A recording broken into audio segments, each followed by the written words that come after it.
everyone, once again welcome you all to my channel and in my today's class.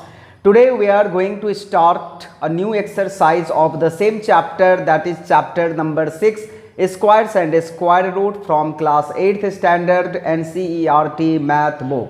और इस exercise में जो सवाल दिए गए हैं वो काफ़ी कम है, तो आई होप कि हम लोग इसको एक ही क्लास में कंप्लीट कर लेंगे. That means in today's class only the exercise will be over.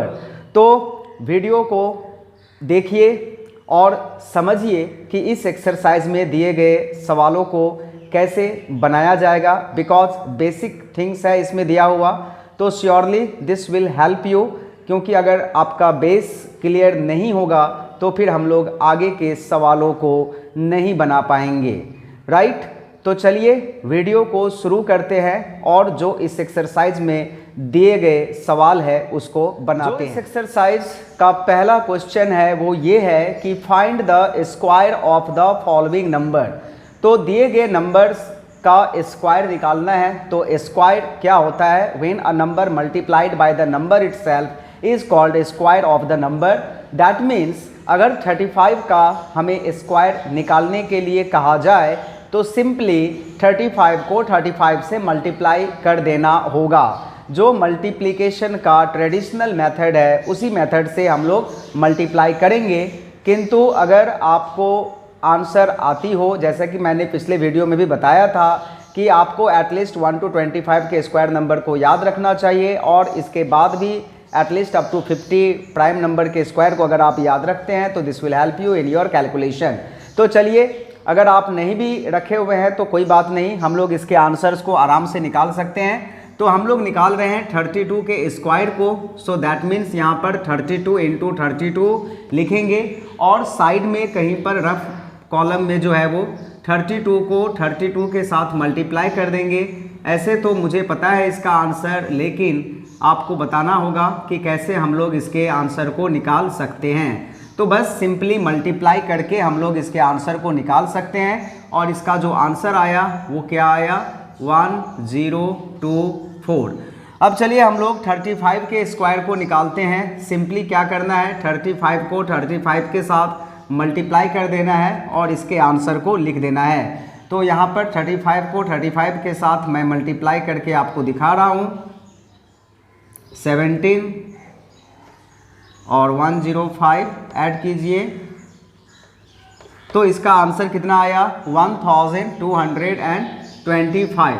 तो ये स्कूल मैथ्स है. स्कूल मैथ्स में वर्किंग इज़ वेरी इंपॉर्टेंट. तो वर्किंग पर नंबर होते हैं, तो आपको ये मल्टीप्लाई करके दिखाना होगा. बट अगर आप कॉम्पिटिटिव एग्ज़ाम वगैरह में इसी सवाल को बनाएं तो फिर आप किसी भी ट्रिक से कहीं पर भी अगर आंसर आता है तो आप उसको टिक कर सकते हैं, आंसर को डायरेक्टली लिख सकते हैं. अब आइए हम लोग बचे हुए दो नंबर्स का भी स्क्वायर निकालते हैं. और जो अगला प्रश्न है वो है 86. तो 86 के स्क्वायर को हम लोग निकालेंगे. इसको दो बार मल्टीप्लाई करेंगे. तो 86 को अगर 86 से मल्टीप्लाई करेंगे तो अपना आंसर 7396 आएगा. तो यहाँ पर 7396 को लिख देना है. और 71 स्क्वायर में 71 को दो बार मल्टीप्लाई करना है. तो 5041 इसका आंसर आ रहा है. तो आई होप ये बहुत ही आसान था, इसमें तो कुछ भी नहीं करना है, एकदम बेसिक चीज़ है. तो इस तरह से हम लोग दिए गए नंबर्स के स्क्वायर को निकाल सकते हैं. और आइए अब हम लोग क्वेश्चन नंबर 2 को समझते हैं. और जो अगला प्रश्न है उसमें हमें पैथागोरियन ट्रिपलेट्स को निकालना है. One of whose smallest member is 6. तो इस सवाल को मैं बताऊं इससे पहले आपको समझना होगा कि पैथागोरियन ट्रिपलेट्स क्या है. तो चिल्ड्रेन, पैथागोरस थ्योरम के बारे में आप लोगों ने पढ़ा होगा कि पैथागोरस थ्योरम क्या है कि square of the longest side of a triangle is sum of the square of the other two sides. That means आपने इसे फॉर्मूला के फॉर्म में पढ़ा हुआ है, like h² is equal to p² plus v². तो यहाँ पर there are 3 members in this Pythagorean triplets. और इस 3 मेंबर्स को अगर मैं 2m m² -1 और m² + 1 से रिप्रेजेंट करूँ तो यहाँ पर 2m देखिए सबसे स्मॉलेस्ट मेंबर है इस ग्रुप का. एम स्क्वायर माइनस 1 जो है वो मिडिल का नंबर है और एम स्क्वायर प्लस 1 जो है वो लार्जेस्ट मेंबर है, बिगेस्ट मेंबर है इस पैथागोरियन ट्रिपलेट का। तो ये मैं आपको क्यों बता रहा हूँ, देखिए इसका जो क्वेश्चन आता है वो 2-3 तरीका से आता है। कभी आपको बता दिया जाएगा कि find the Pythagorean triplets whose smallest member is this. अगर यहाँ पर ये चीज़ मेंशन कर दिया कि हुज स्मॉलेस्ट मेंबर इज 3, तो you are bound to equate that smallest member with 2m only. आप उसको किसी बाकी के 2 मेंबर के साथ इक्वेट करके m के वैल्यू को फाइंड नहीं कर सकते हैं। लेकिन अगर आपसे कहा जाए कि like this in this question कि वन ऑफ हुज मेंबर, तो वो मेंबर जो है वो ये भी हो सकता है, बीच वाला भी हो सकता है और सबसे बड़ा भी हो सकता है। तो यहाँ पर ऐसा चीज़ क्लियर नहीं है, तो हम लोगों को इस दिए गए नंबर्स को जो है वो ध्यान में रख करके ऐसा इसमें इस ऐसे टर्म के साथ इक्वेट करना पड़ेगा जिससे m का वैल्यू जो है वो इंटीजर में आए, यानी कि 1 2 3 4 5 6 7 8 9 10 इस तरह का नंबर आए, फ्रैक्शन और डेसिमल में नहीं आए, राइट। तो यहाँ पर 6 को ऐसे जनरली आप देखिएगा तो जब वन ऑफ हुज मेंबर दिया हुआ रहे और ये क्लियर नहीं हो कि ये लार्जेस्ट मेंबर है कि स्मॉलेस्ट मेंबर है, तो फिर यूजुअली हम लोग स्मॉलेस्ट मेंबर के साथ ही पहले इक्वेट करते हैं मैक्सिमम केसेस में, मोस्ट ऑफ द केसेस में। लेकिन किसी केस में अगर आप देखें कि यहाँ पर ऑड वैल्यू दिया हुआ है, 7 दे दिया हुआ है या कुछ और 17 दे दिया हुआ है, तो फिर अगर हम लोग 2m के साथ इक्वेट करेंगे तो m का वैल्यू फ्रैक्शन में आ जाएगा, नहीं आना चाहिए। तो फिर उस केस में हम लोग बाकी के 2 के साथ भी ट्राई करेंगे और जिसके साथ m का वैल्यू इंटीजर में आ रहा है हमारा, वो उसी के साथ हम लोग इक्वेट करेंगे उस मेंबर को। लेकिन usually in most of the cases we equate the given value with the smallest member, that means 2m। तो आइए हम लोग 2m के साथ यहाँ पर अगर 6 को इक्वेट करें तो m का वैल्यू अपना आ रहा है 6 डिवाइडेड बाई 2, दैट मीन्स 3। तो m का वैल्यू हमें 3 पता चल गया। अब हम लोग पैथागोरियन ट्रिपलेट को यहाँ पर निकालेंगे, तो पैथागोरियन ट्रिपलेट इसका हो जाएगा पैथागोरियन ट्रिपलेट, राइट। ये देखिए फॉर्मूला में इसको रख देना है 2 × 3, उसके बाद m स्क्वायर है तो m का वैल्यू तो निकाल लिया हम लोगों ने 3, तो 3 square minus 1 and 3 square plus 1, तो आंसर आ गया 6, 3 का स्क्वायर 9, 9 माइनस 1 इज 8 और 9 प्लस 1 इज 10। तो ये देखिए 6, 8 और 10 जो है वो ऐसा पैथागोरियन ट्रिपलेट है जिसका एक मेंबर 6 है और वो 6 is the smallest member. I hope कि द कॉन्सेप्ट इज क्लियर। कभी कभी इसमें इस तरह का भी सवाल आता है कि चेक कीजिए, आपके पास 3 नंबर्स दे दिया हुआ रहेगा और आपको चेक करना है कि whether this numbers are forming the Pythagorean triplets और not.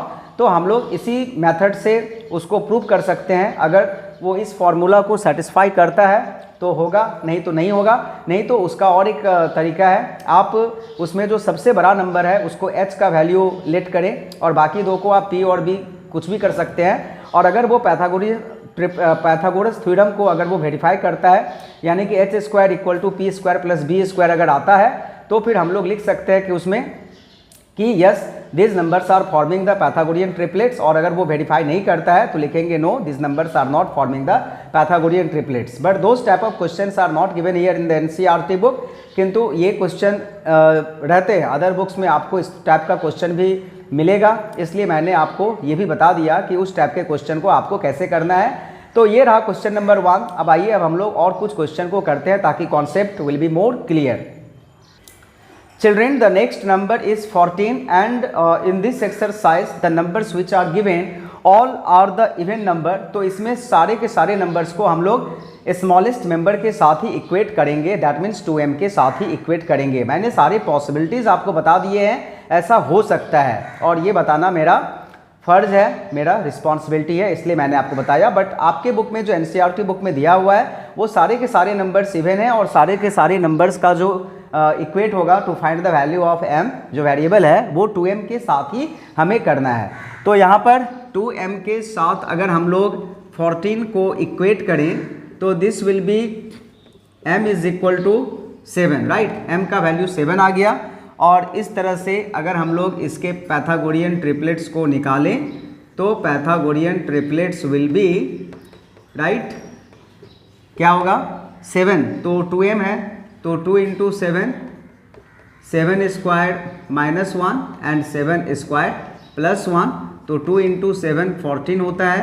7 square is 49 minus 1 will be 48 and 49 plus 1 is 50. So this is the Pythagorean triplets जिसमें 3 members हैं 14, 48, 50. 50 is the largest member of the group and 14 is the smallest member जिसका एक member 14 यहाँ पर दिया हुआ है, और ये इस तरह से हम लोग the next number is 18. तो देखिए 18 में यहाँ पर अगर हम लोग m के वैल्यू को निकालें तो m का वैल्यू यहाँ पर क्या हो जाएगा, 18/2 हो जाएगा, इसका हाफ हो जाता है तो 9 हो गया। सो देयरफॉर इसका जो पैथागोरियन ट्रिपलेट है मैं यहाँ पर निकाल करके दिखा रहा हूँ। पैथागोरियन ट्रिपलेट आप यहाँ पर लिख दीजिएगा 9 into 2 into 9 square minus 1 and 9 square plus 1, तो ये हो जाएगा 9 2 जा 18 और ये हो जाएगा 80 और ये हो जाएगा 82, राइट। तो ये देखिए ये जो है वो पैथागोरियन ट्रिपलेट्स हो गया 18, 80 एंड 82, जिसमें एक मेंबर जो है वो क्या है 18 है, right. Children, with this we have come to the end of today's class. That's all for today, but today we have completed this exercise fully. Exercise 6.2 को हम लोगों ने कंप्लीट कर लिया है। इसमें ज़्यादा वैरायटी नहीं था, सवाल के कुछ बेसिक चीज़ थे जो मैंने आपको बताया है, but from next video from next class will be doing the major things of the chapter the topic, जिसमें हम लोग स्क्वायर रूट निकालना सीखेंगे प्राइम फैक्टर मेथड से, और डिवीज़न मेथड भी है इसके बाद। तो आप अगर चैनल को अभी तक सब्सक्राइब नहीं किए हैं तो डू दैट, बेल आइकॉन को प्रेस करके रखिए ताकि जब भी मैं इस तरीका का वीडियो बनाऊं और उसे अपलोड करूं तो वो सबसे पहले आप तक पहुंचे और आप उसे देख पाएँ, समझ पाएँ, right. So that's all for today's class. Thank you everyone for watching the video. Bye bye.